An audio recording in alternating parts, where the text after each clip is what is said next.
In this video I'll show you how to fold the seats, the second row of your Prius V. So once you open the door, this is the rear seat. You're gonna find a latch over here. Simply by pulling it, as you see, it will make somehow a flat floor. Over here the floor is missing, so that's why it drops.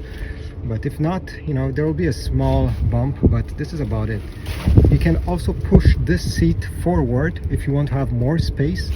Just like on the front seat, there is a bar on the front, and by pulling on that bar and pushing the seat, you can make a bit more space over there. But overall, this is it. Once you want to put everything back, simply put it in place and it will lock itself. You don't have to touch the latch anymore. Thanks for watching. Leave a like, subscribe, and I'll see you in the next video.